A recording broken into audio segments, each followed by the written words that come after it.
Everyone hits a bump in the road. What do you do with it? Be inspired as we explore the ways people experience, navigate, and manage the ups and downs and twists and turns in this road trip called life. Welcome to another episode of Bump in the Road. The basic podcast is always free. We also have a premium subscription called Bump 2 that lets you listen in on extended behind-the-scenes conversations with our guests. Check it out at www.bumpintheroad.us. Kim Hayden is a dynamo. She's risen from a difficult and dysfunctional childhood to become a 21-year award-winning real estate entrepreneur. And her podcast, Kim Talks, is a source of inspiration for women everywhere. Come listen to Kim's story, her wisdom, and her plans for the future. Kim, welcome to Bump in the Road. If you would, tell us your story. Oh, Pat, thank you so much for having me. I'm excited to be here. From Kansas to Canada. So how do you get from Kansas to Canada? As a high school dropout, hairdresser, born on a trailer park, teenage mother, and to come from a childhood of abuse by somebody who was identified as a sociopathic predator. Well, you don't come to Canada without bruises and bumps. So I am the eldest of four girls from Wichita, Kansas. The eldest of four girls. I have an amazing mother. I have the world's best mom. I have a mom that was built, that she didn't even know she was built to navigate the traumas that us girls had come through. My father was genius level and very good looking. Very good looking. The guy looked like James Dean, and he could turn any piece of junk car into a masterpiece. He also was the product of abuse himself, generationally, and his father before him. So I am the last generation within my father's family that we have allowed that abuse to continue forward. When I was 19, I got pregnant. I was in an abusive marriage. I married the first guy who was actually nice to me, and I thought he could protect me from my father. Because even at 19, I was still dealing with him because the DA's office had us in a program in Wichita, Kansas that encouraged rehabilitation versus removal. And their whole goal was to keep us engaged with my father. So I married this man, and the man proceeded to beat me and abuse me. And when my son was 3 weeks old, my ex hit me for the last time. And I have to say, the Beach family for Wichita is known for its aeronautical. If nobody knows that, here's something trivia you could take away. Wichita is the aeronautical capital, or at least when I was growing up, the aeronautical capital of the United States. Beach, Boeing, Lear, Cessna, Raytheon, they all went through Wichita. The Beach family had a shelter. And through that shelter, I sought solace in 30 days because my mother was still living in my grandparents' basement apartment, 700 square feet, now with 3 girls instead of 4 girls. And so I couldn't go home. And my ex he never contributed financially. And I had nowhere to go.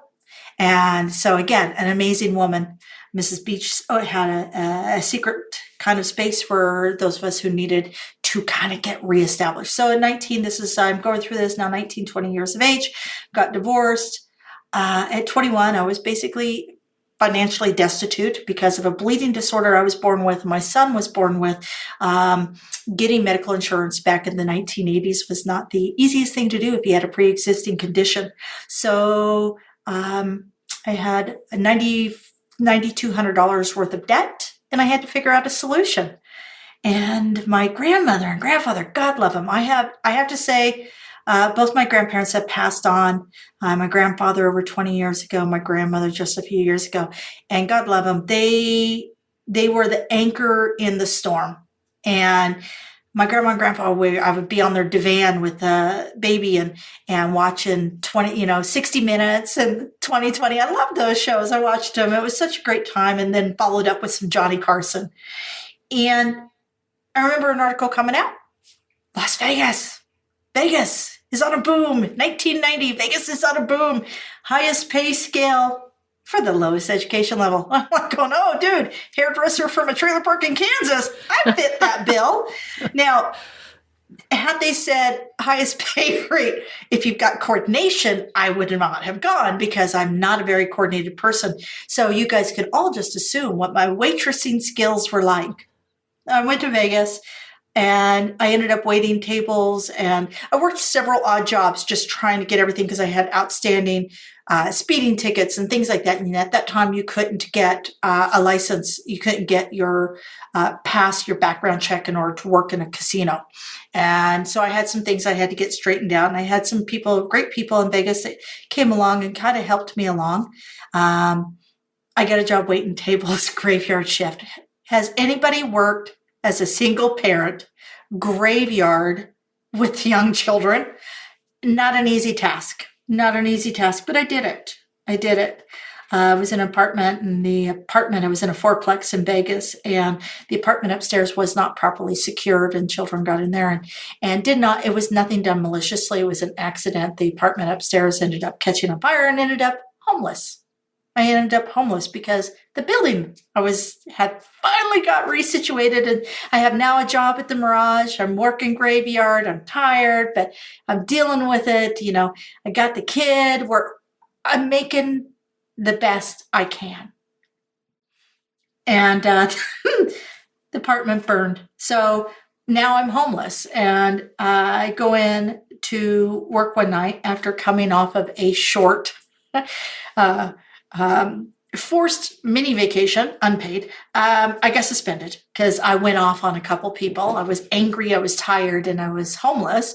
And I went off on somebody. Turned out that they were VIP guests of Steve Wynn's for the grand opening of Treasure Island. So, folks, the moral of that story is you never know who you're talking to.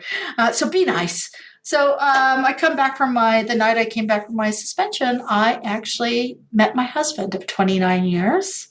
And it was a dare date. His friends, they're all drunk. It's 3 a.m. It's Vegas. What happens in Vegas could actually follow you home and live with you for the next 29 years. So, but he goes, you want to go on a date? You want to go on a date? And I was like, not going to happen. I'm never dating again. I've written men off.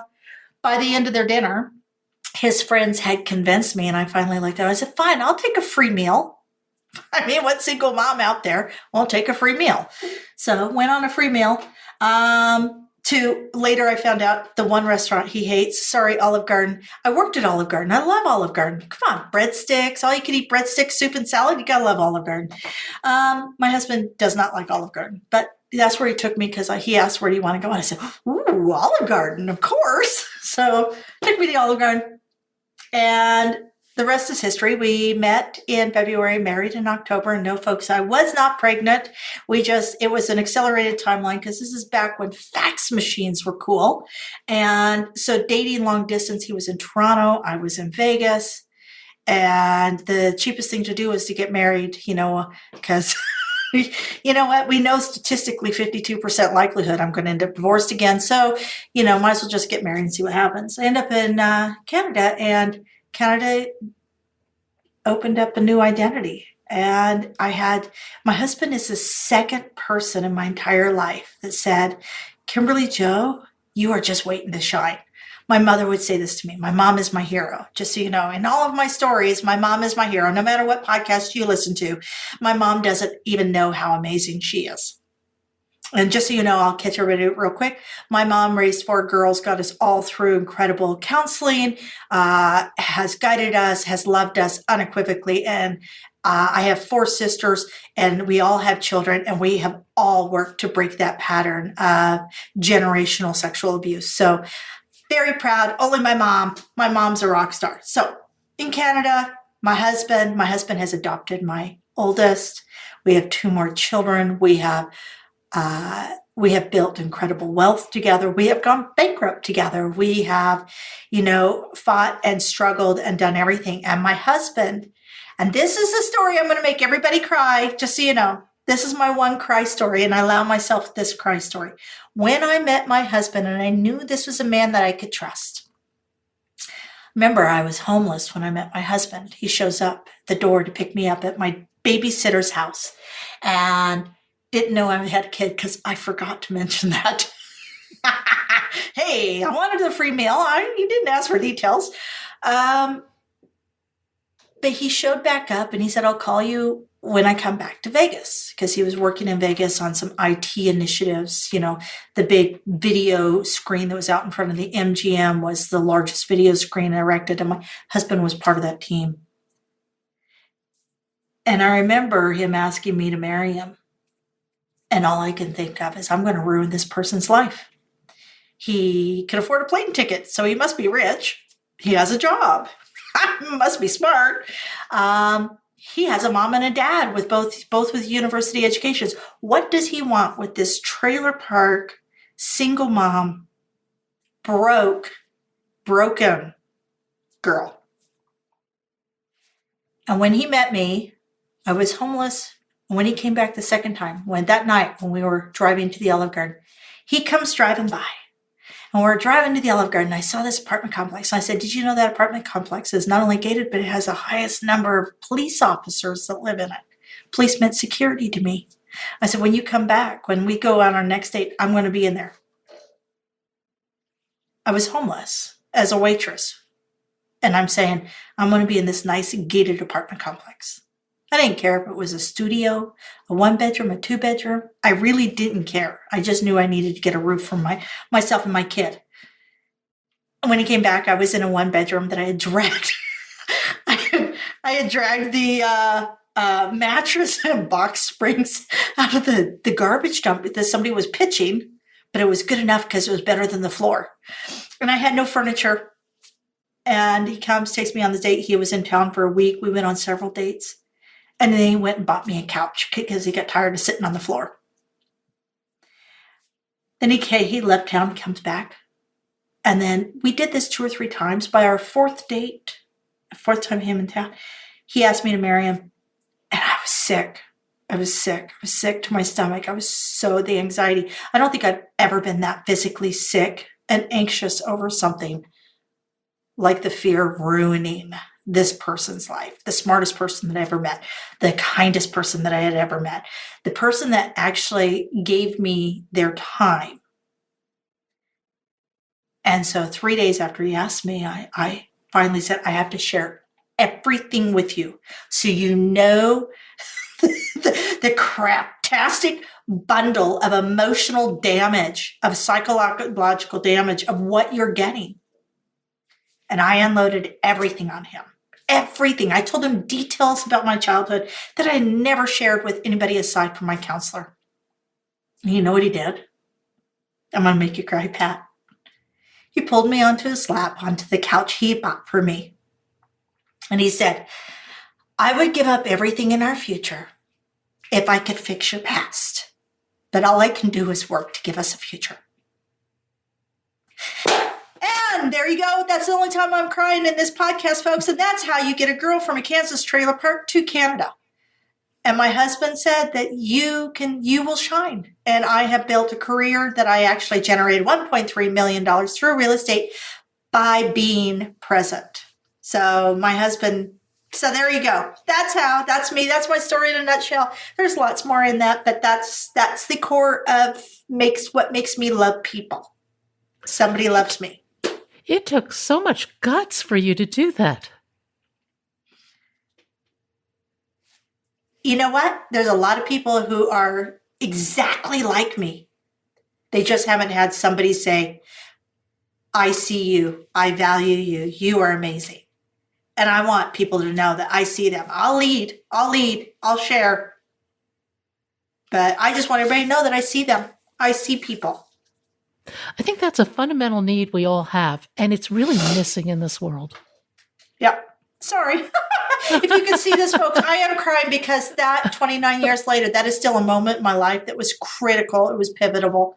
And that was because one person saw me. And one person was very unjudgmental and loving. Wow. Yeah. Okay, I'm good. We're back. Okay. So now you focus on resilience, particularly in women. Yep. I can't imagine why. What is it about resilience that fascinates you, and what do you think some of the biggest elements of resilience are? So, what is it about resilience that fascinates me? Um, Women by nature are resilient. And I, I have in my journeys and I've had the blessing and opportunity of over 1,700 real estate transactions in predominantly single family. And as the listing agent, I really had the opportunity to see behind a lot of doors. And I've seen a lot of women who in their 40s are still trying to seek solace within the challenges they faced in their youth, or women who have gone through the challenge of losing a child. I've had a lot of clients who have lost children, have had dealt with cancer or any of these things, and I also know that without the female energy, the female influence, the nurturing side that we bring to the world, we see chaos. And if I want to leave a better world for my children, which I do believe we are in a better world, and I believe we are on an incredible trajectory now that we move from the age of the industrial age into the age of knowledge. I do think we are actually headed into some incredible decades of growth and opportunity. But the work starts at home. The work starts with you. The effort has to start with you. You cannot expect to see a change unless you're willing to be the change. So in resilience, giving women a voice. I love hosting. I love hosting. Giving women the opportunity to share their voice and to allow other women to step into that space and say, we want you to come in. We want you to hear this. We want you to know. And a lot of what I do is centered around women in entrepreneurship. But we still talk about what is the greatest moment of resiliency in your life, that without that moment, we wouldn't have this conversation. Because I think that really tapping into that resiliency and giving a pre-frame to it and how they did it sometimes is just that clue that other people need, that other little bit of information. Why I'm on this journey is my goal personally is to see women more secure, not only in who they are, but what they're generating financially for themselves. Because had my grandparents not had a basement apartment in their little house, my mother would have had nowhere to go with us girls. And I know the challenge that so many women face. I know that our banks, our traditional banks, our venture capital money, our joint venture money, less than 5% of this goes to female startups. Oh, you're singing, you're just preaching to the choir on that one. It absolutely infuriates me. A number of years ago, I had joined Wharton Private Equity Partners, and I went to a meeting at the Union League in Philadelphia. I wasn't allowed into the Union League when I was in school because women weren't allowed in. Well, I went in, and I was, I think, the only female principal in the room of 300 or 400 people. It infuriated me that things have not changed at all. And your statistic on less than 5% of companies receiving VC money are female, I think is just beyond appalling. We're half the market, we're half the world, and we are our voices are not being heard. Yeah, and we're 80% of the consumer dollar that goes through our banks. It goes through our local economy, and yet less than 5% of traditional bank loans. And just so you know, and before the pandemic, that was at 3%. Less than 5%. The numbers I've heard are more 2 to 3%. Yeah. I wouldn't doubt that it could be as high as 5%. Yeah. But the point is, it's a very, very small amount. It's awful. It's awful. Yeah. I always like to throw out the idea that if Google had been designed by women, it would operate totally differently than the hierarchical, arbitrary search patterns that we have now. I would absolutely agree. I do believe that there is some intuitive AI coming that is more related around community, and you can put more factors in. And one of the things that I really do love that came out of there's a lot of bad stuff that came out of the pandemic. There's no question. We have friends that were greatly impacted, and however, one of the things that I do love is the shop social and shop local initiatives. And we're seeing, since pre-pandemic, the numbers for local banks were between 2 and 3%, as you said. And just recently, the new numbers are just shy of 5% for traditional banks. And we're seeing that all through the swings of women developing their own businesses. We're seeing more women come out of the safety of corporate jobs and going into the insecurity or the unsafe space of entrepreneurialism, which can lead to making more money than they would. It also gives them the freedom and the opportunity. And ladies, just so you know, flexible hours is not negotiable hours. Trust me, if you have your own business, you're still going to be working 50 hours a week. However, the beauty of being an entrepreneur is I was able to be a Girl Scout leader. I was able to volunteer every Thursday for my son's school to teach those boys how to bake. Because you're going to hear a lot about food when talking to me. I'm huge about the kitchen and navigating the kitchen, especially with food prices the way they're going up, grocery prices. You better know how to operate those leftovers. But there's so many things going on. We're even seeing traditional education spaces that are getting full overhauls. When we see MIT, Harvard, Berkeley are all now participating in edx.org. edx.org is the first globally recognized Web3 space free university. Only thing you pay for is your academic downloads and your testing. So we're breaking those barriers, those financial barriers to knowledge and information. We're opening up doors. So podcasting in itself, for example, is estimated to be a $94.88 billion industry by 2028.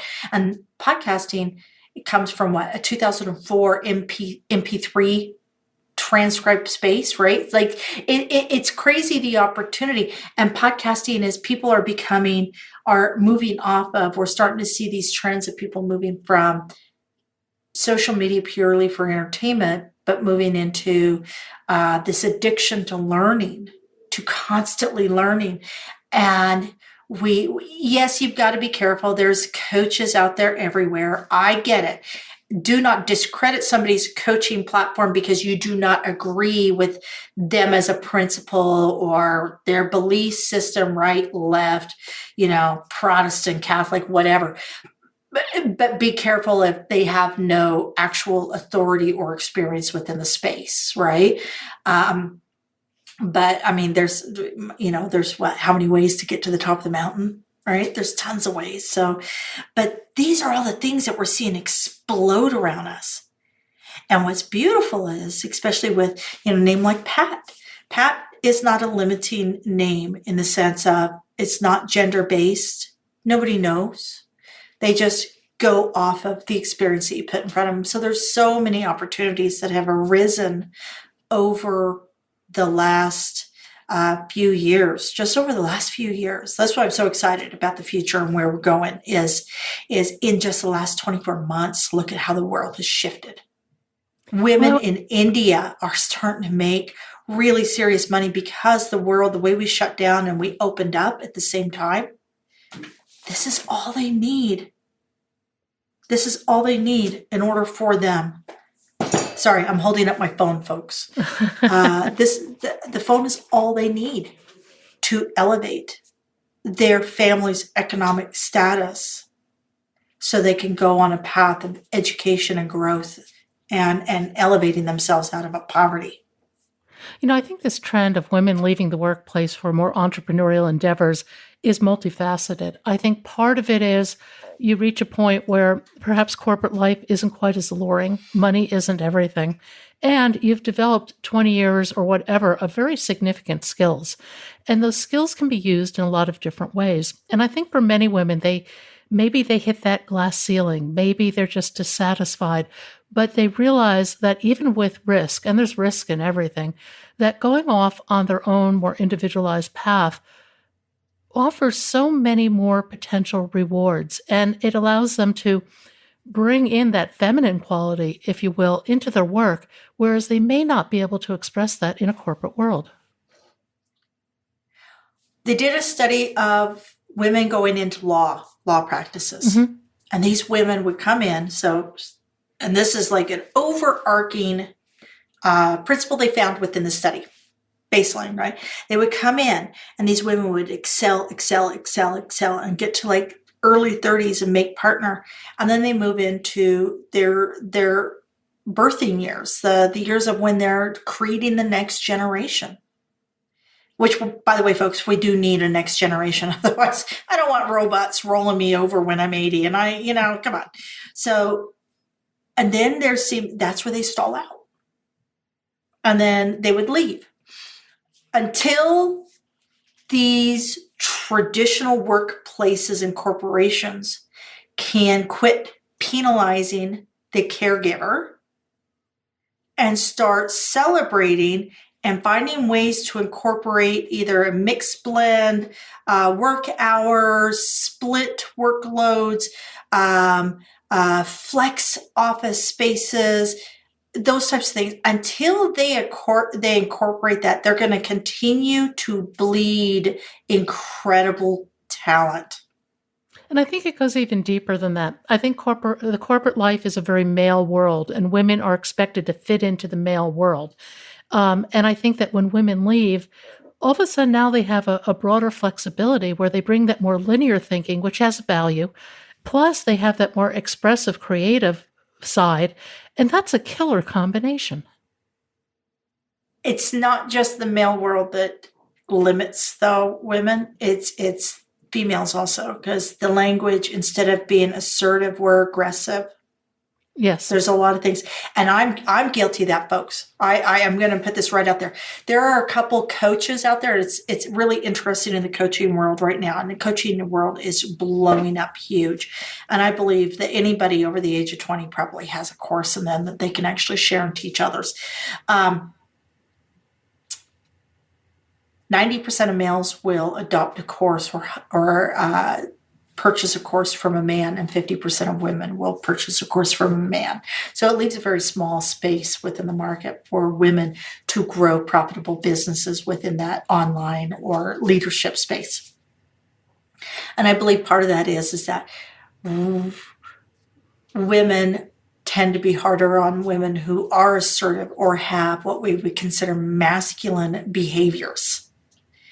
And I know I'm guilty of this. I know that I have been judgmental when I have seen, a very attractive vocal woman through Instagram, and I would step back on, I can't do that because she's skinny and 10 years younger than me, or I can't do that because I'm not mean like her. And I had to learn. Now, I don't do that today, folks, but up until probably 6-7 years ago, I was still in my 40s, and still at times I would catch myself thinking like this and being judgmental to a woman who was being assertive within her delivery, thinking that maybe she was being mean or rude. And it is interesting where I think women who deliver a piece of who they are, so they're not working on behalf of a third-party brand, they're working representing their brand, I think they have a harder hurdle to transcend than men do. I think it is a hard hurdle. And, the aspect of being judgmental is really interesting. I struggle with that too. And I try to catch myself. And whenever I'm judgmental, it's always about me. It has nothing to do with the other person. What am I insecure about? What is it about that person that is resonating with me that makes me uncomfortable? And I think when you start turning it around on yourself, it can become incredibly educational. It's very eye-opening, very eye-opening. I wish, truthfully, and everybody has regrets. And if you have no regrets, that's awesome. Please come talk to me. I'd like to learn what you know. But I wish I would have, and I think this is part of the reason why I'm getting so loud in what I'm doing. I really wish I would have done this 10 years ago, because I'd like, instead of having 25 years in doing this, I'd like to have 35 years. But I have the blessing and honor to actually tell people in their 30s, don't wait till your 40s. Do it today. If you're in your 40s, it's not too late. Do it today. If you're in your 50s, it's not too late. Do it today. When's the best time to plant a tree? Today. Yesterday. Yesterday. No, but it's never. But you're right. It's never too late. No matter where you are in life, you always have opportunity. And I think for a lot of people to recognize that opportunity, we have to deal with our internal demons first. And that's, I think, the hardest thing is just the hardest things, I think, are twofold. Recognizing the demons that block you from seeing your greatness, and also acknowledging your weaknesses and allowing people in to support. I think the latter is incredibly important and very difficult to do. I think there's a lot of shame that we as women, and I think men face it too. I'm not gonna omit men from this. I think we carry a lot of shame around the things that we think we should be able to do, but can't do. Or that we don't think were the best choices, perhaps. And I think everybody needs to learn to release that, because when you release it, all of a sudden this whole new world of energy and possibility opens up, because you're not bound by your limited perceptions. Absolutely. Absolutely. You're talking to, when I left Wichita, I left my son with my mother for nearly a month. And a lot of people would look at that and go, oh, how could you leave your child? And the reality is I had to, in order to move forward. So don't judge the fact that I left a child for a month.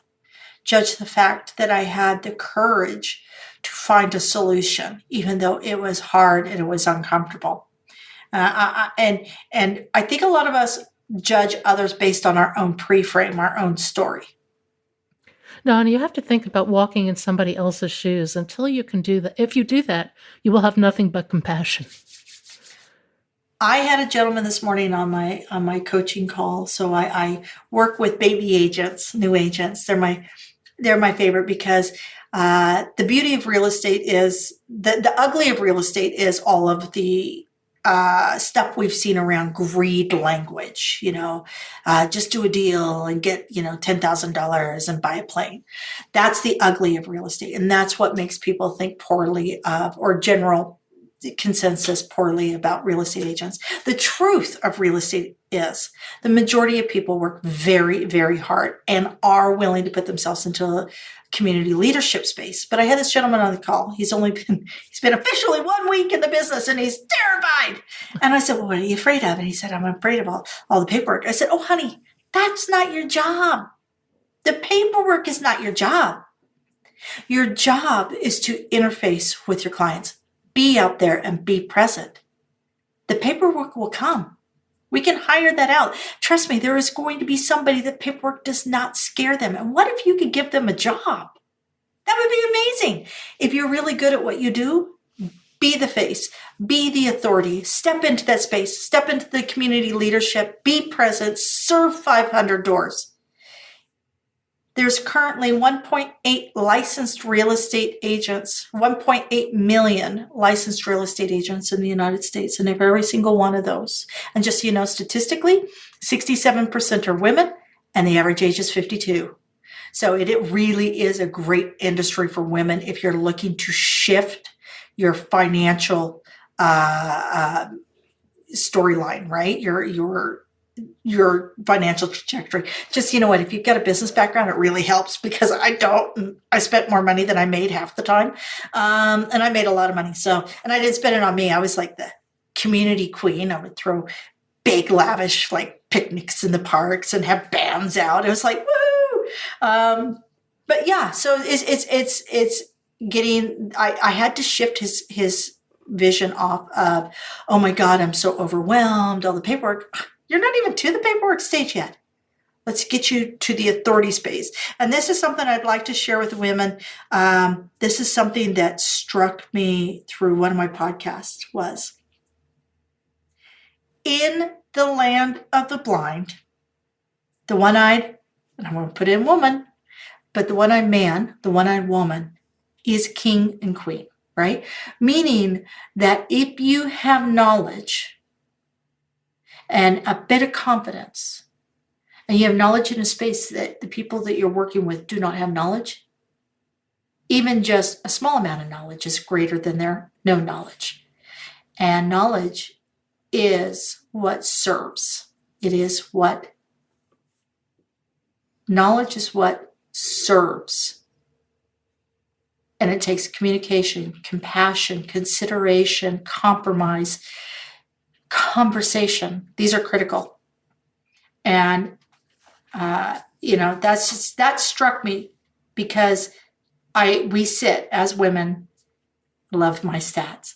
Women will have to check off 90% of the boxes before they would ever say, oh, I could do that. Whereas men will go 70% of the boxes. They apply for a job. It's like, oh, I want to be the president of that company. I got 70%. I got 60%. And women were like, oh, I got to have 100% of this. I got to be perfect before I say that I can do it. Build the plane while you fly.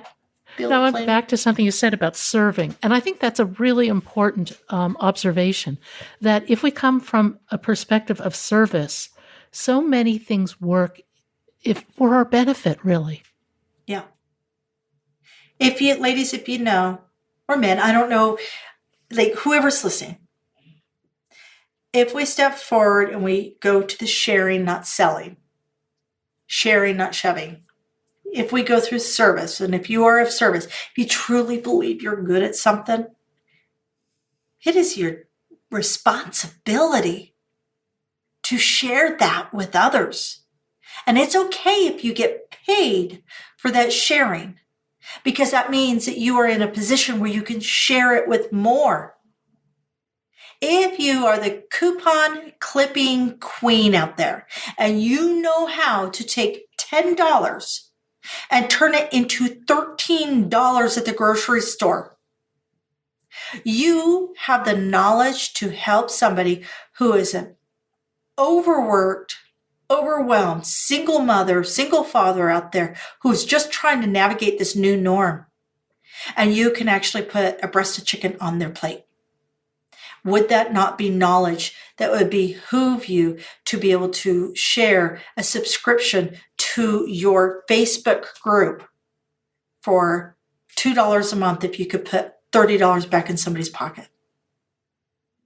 So that's all I'm saying, is that we each have something uniquely us that makes us awesome. And if you're ready, step into that space of sharing.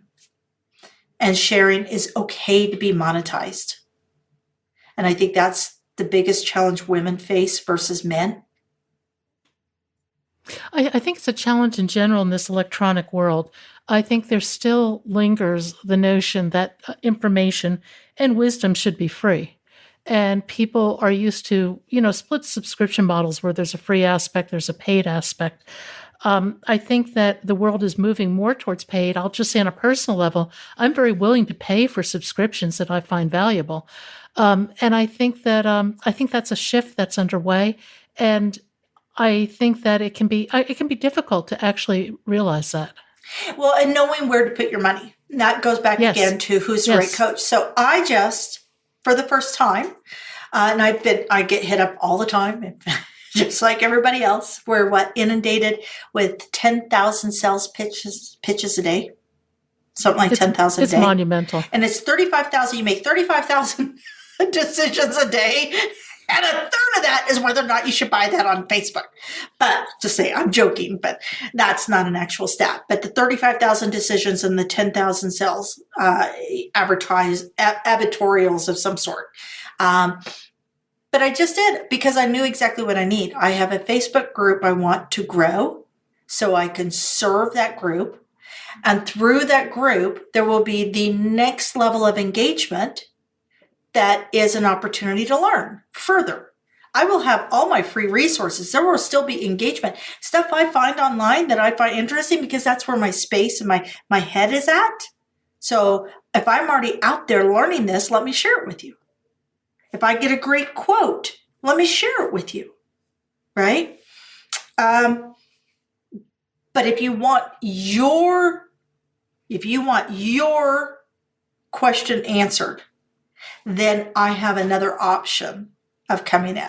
So I go into this Facebook group. I need to know specifically how to grow organically, not paying into Facebook. Zuckerberg does not need any more of my money. So how do I take the tool he's given me and use it for good? Bring it out of the dark side. Bring it into the light. And there's a lot of good in Facebook. I just found this great Facebook group, Allie and Katie, super sharp, come across very authentically, and they're very clear on what they offer. They are a Facebook group that they proved a growth strategy through.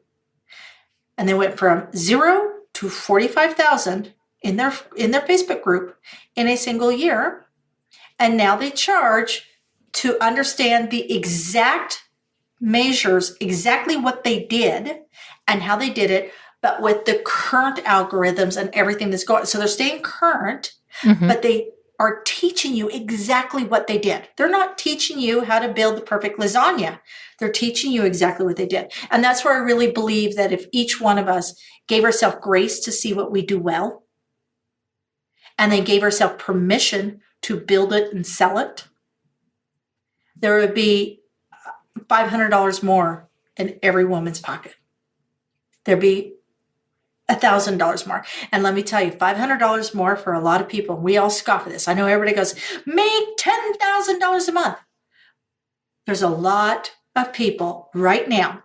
The $500 would be the difference between a high protein meal and a low protein meal. $500 difference can be the difference between their child getting swim lessons. Just so you know, if you have a child that's having anxiety issues or any overwhelm issues, swim lessons are the number one form of physical outlet and therapy for that child, because you get the weight compression, you get the muting of the sound, you get the breathing regulation, and you get the natural endorphins through exercise. But that's not free. So those are my 2 cents. And I think I've gone way off topic, but No, that's an interesting topic, and I think you're spot on. Where are you going to be in 10 years? Where am I? Oh, that's a great question. Okay, 10 years. Y'all want to know what my big goals are? My big goals are to blend my 22 years of real estate knowledge, insight, and experience with my first 15 years of childhood trauma and bring it to the state of Kansas, back to ground zero. I want to be able to buy a small town. So how is McDonald's greatest wealth, Catholic Church's greatest wealth? It's in the real estate they own. I want to buy a small town. I want to create a space for young women between 14 and 21. I'm being very specific in here. These are my goals. 14 and 21, so they can come and finish their high school. They can get a 1 year or 2 year. And on the other side of my town is going to be a space. So amazing women like yourself, Pat, can run a retreat, and they know that their money is going into a nonprofit. And these girls then see amazing women like Pat model behavior, healthy behavior. My girls will be the ones who are on the streets who are part of that 25%, or actually part of probably the 10% that was never reported. And they just need somebody to say, I see you. I see the value in you. Let me help arm you with a little education. Let me show you the women who are modeling good decisions. That is my goal. I don't know how I'm going to get there. I am taking it one step at a time. I'm developing my first real estate course, which will be available in January. I'm in a high impact. I just so everybody knows, I did. I recently just paid. It's like $10,000 Canadian, but I think it was like $3,000 American. Um, and I sought the leadership that worked within the space that I understood, and it's specific leadership. And it's completing, and she's going, you got 12 weeks to finish this. You've been spending 2 years on it. It's not perfect. It's never going to be perfect because everything's always going to change. We want progress. Let's get that product to the market so you can serve the real estate agents, the 200,000 real estate agents, which will be 67% female. I can serve them on how to build their authority within their market so that they can then go from an average income of $57,000 or $70,000 a year to $110,000 a year so they can afford the swim classes. That's how I'm going to serve. So there's 10 years. 10 years, that's my charity. My focus is to build a community, the community that's self-sustainable, has an ecosystem within it, and has is financially responsible. That's my resilient township, and that's where my girls will go. If there were 2 or 3 pieces of advice you could give to a young woman coming along in life, what would they be? Well, not to steal Brene Brown's thunder, but the faster you get past the shame of anything, be it you didn't finish high school, you're 10 pounds overweight, you're 10 pounds underweight, you're not perfect, you're not as smart as your sister, you come from the wrong side of the tracks, whatever you are carrying, somebody else's opinion that is influencing shame within yourself. Get rid of it. The faster you get rid of that, the faster you get that flying monkey off your back. No flying monkeys. No, that is, you know what? That's going to be somebody else's circle or circus. That is not you. The faster you get rid of that, is the faster you lean into and listen to yourself and find the things that you're really magical at.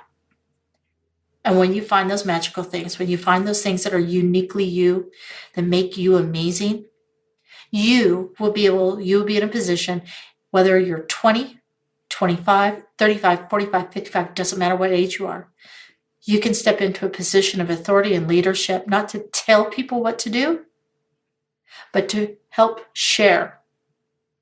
I find it fascinating. Did you know that wolves, the lead of the pack of wolves, lead from the rear?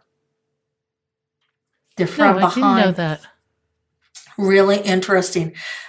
The leader of the wolves step into the rear and they lead from behind, and they put the people that they entrust in the front. They put the wolves that they entrust. So they delegate the front, but they stay in the back to make sure nobody's left behind. And ladies, the faster you see your own self-worth, the faster you release that shame, the faster you find the people that will help lead you to your next level, just like I have. I just told you I invested $3,000 2 weeks ago, which in Canadian dollars, like I said, is like 10 grand right now.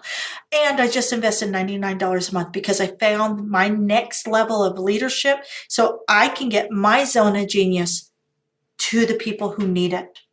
So I can help lead them so that they can help lead the next, so that and it continues forward. If you could rewrite your story, would you? No. I had somebody ask me that actually the other day. I was on a show and they were talking about all these regrets and everything. I do wish that maybe I had started on the path I'm currently on 24, 36 months earlier, but the people that I've met would not be in the same space. You and I would not have met had I been in a different space on this path. So no, and I would not rewrite my childhood because my childhood is what's given me the compassion. And I will tell you, my childhood is what put me in a position almost 24 months ago. I had a woman that I know call me. It's just, Kim, I have nobody else to talk to and I need to talk to somebody. And I know that you will understand this. This is what's happened in my home. This is what happened to my daughter. I need to know what to say. And I said, okay, just so you know, I will always take the side of your daughter. 24 months later, she's in a good position. She's made all the right choices, and her daughter is in a really solid position and getting the help and the nurturing and the guidance. So without my past and me now being very vocal, that woman would not have known who to call and may not have made the right decisions. Not saying that I made those decisions for her, but I was a safe space for her to share. So no, I don't regret anything. I'm living my best life. I could check out tomorrow and know that I broke a cycle of incest that's been going on in our family for generations. I can leave here knowing that God gifted me my own set, Tin Man and Scarecrow, and my oldest gave me the courage. My middle is my brains. He's helping me financially, and he's helping to keep me on track. And my baby is my heart, because I got a 21-year-old young woman who has not been sexually subjugated. I have a husband of 29 years. I have helped so many people through my business, even my conversations this morning, the conversations I will have tomorrow. So no, I don't regret anything. I am so beyond blessed to be where I'm at, because I have nothing but opportunity.